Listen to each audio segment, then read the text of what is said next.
The hiss of oil was the kitchen's metronome, steady and familiar. I'd learned to read it like a mood ring. Soft whispers meant we were cruising, a sharp crackle meant we were pushing it. That night, midway through the Friday dinner rush, the sound shifted. Not louder, tighter, like the fryer was breathing through clenched teeth. I glanced at the digital gauge. 375 degrees Fahrenheit. 10 degrees higher than where I'd set it 5 minutes ago. I frowned, tapped the panel, then checked the thermostat light. Still on.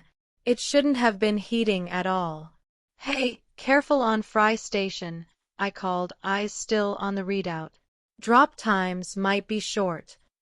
Danny, my line cook, barked a playful yes, chef, but when the next basket of fries hit the oil, the reaction was immediate, a furious bloom of bubbles too aggressive. The fries browned fast, the kind of fast that doesn't come from heat alone but from heat that's running away. I slid a thermometer in to cross-check.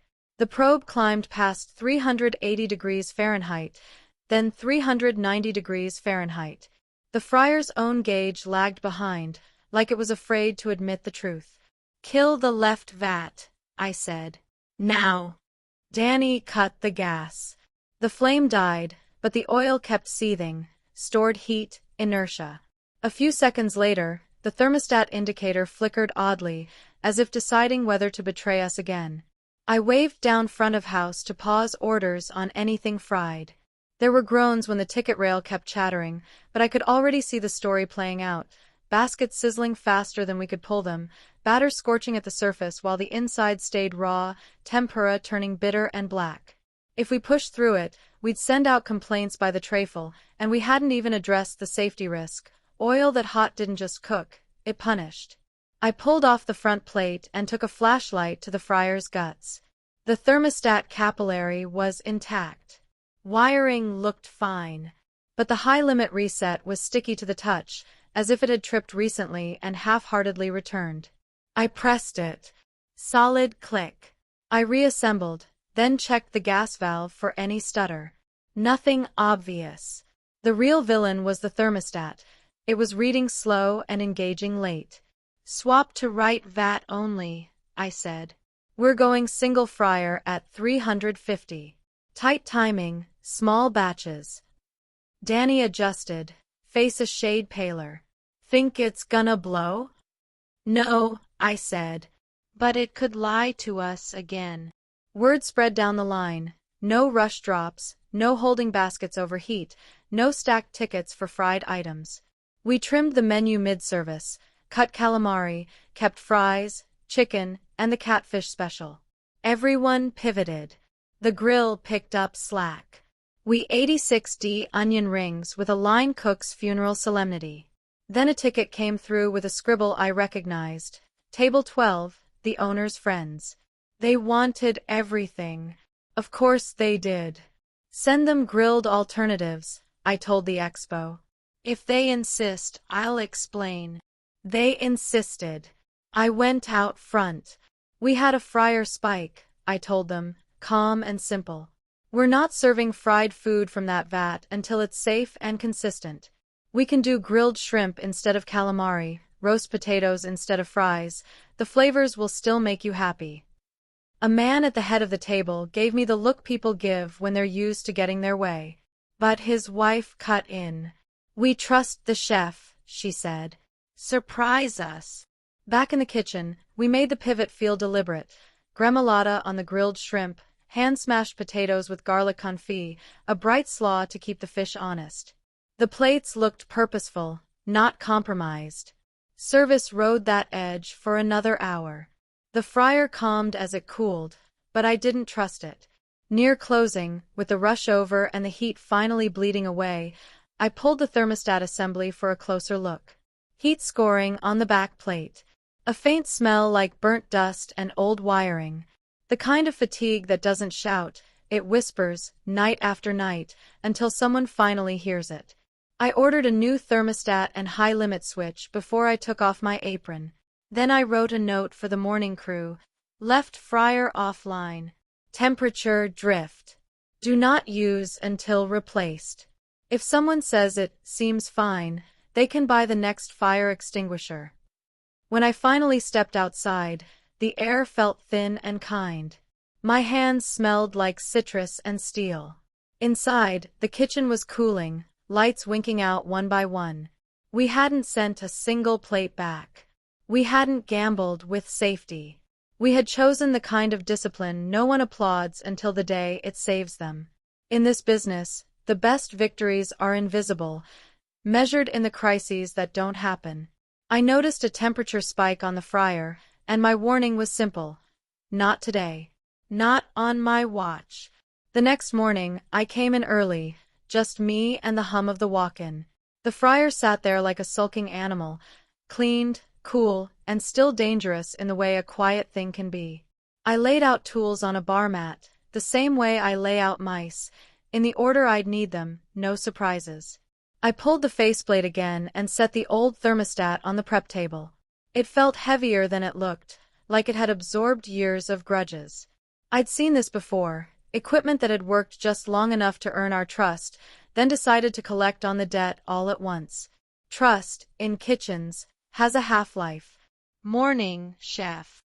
It was Mila, our morning prep lead, cradling a coffee the size of a mixing bowl. She looked from me to the fryer, then back. Heard you tangoed with the oil last night. Foxtrot, I said. The fryer led. I didn't step on its toes. She grinned, then got to work, peeling onions like she was defusing bombs, sliding carrots through the mandolin with a sound that always reminded me of snow being shoveled. The kitchen woke up in layers, stock murmuring to itself on the back burner, the bread delivery thumping against the side door, the hiss of a faucet at the dish pit. I swapped the high-limit switch first. The new one clicked with authority. Then the thermostat. Clean ports, no debris, wiring snug, a fresh capillary tube snaked into place like a vein finding a heart.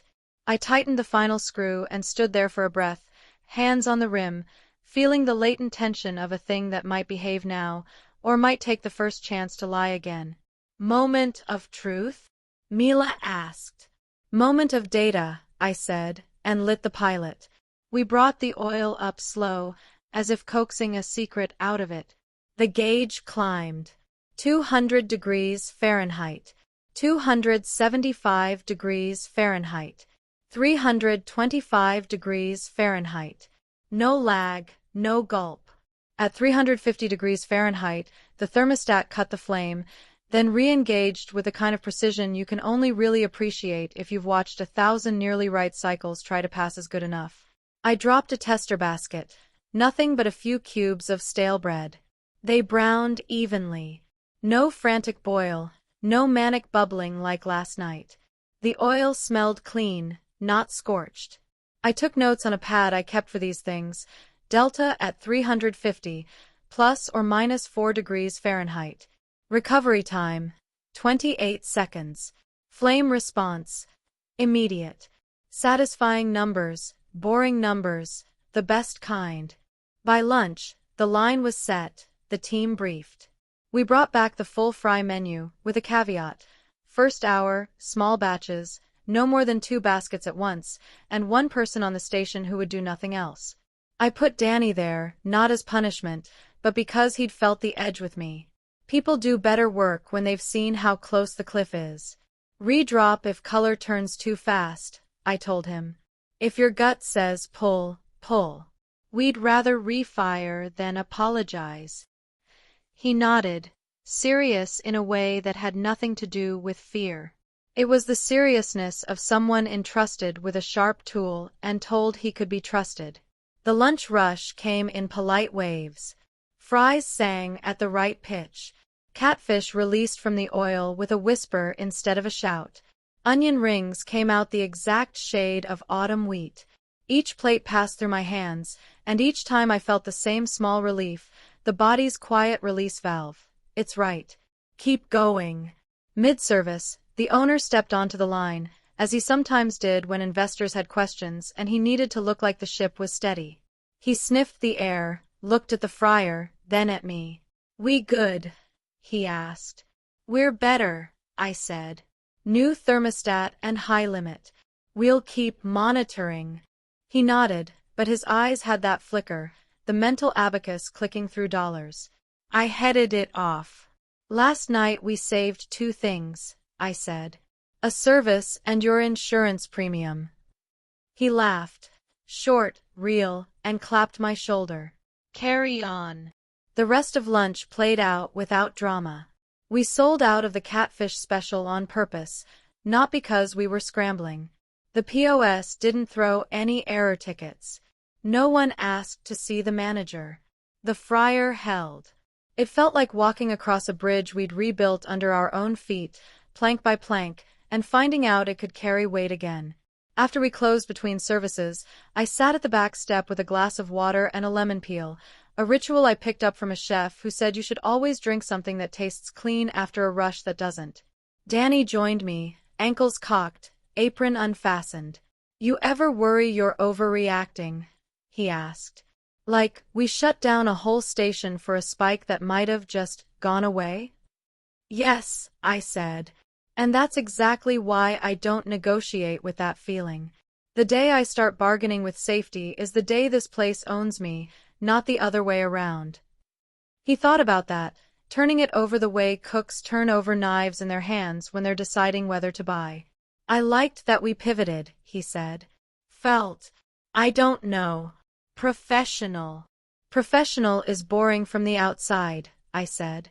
Inside, it's adrenaline management. Dinner was busier.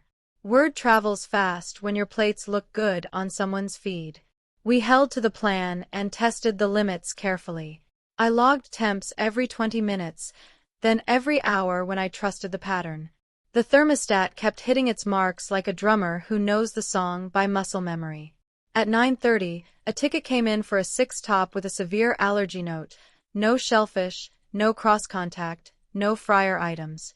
It was the kind of ticket that used to make the line groan. Not anymore.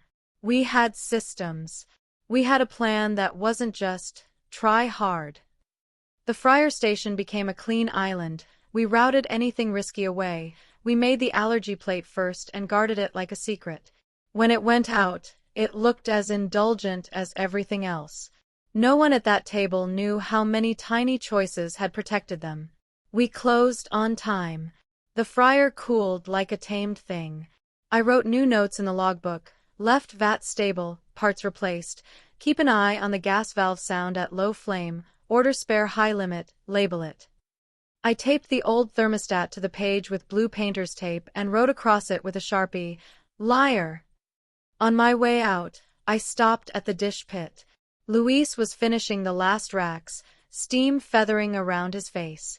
I handed him the lemon peel from my water. It's a silly superstition in our shop. Whoever gets the peel tosses it into the trash like a three-pointer, and if it lands, tomorrow will go smooth. He took it, squared his stance, and arced it over the bin. It hit the rim, danced, and dropped in. Luis raised both arms like he'd just won a title. We all cheered, too loud for the hour. Then we laughed at ourselves, the way you do when you know joy is a small, defiant act.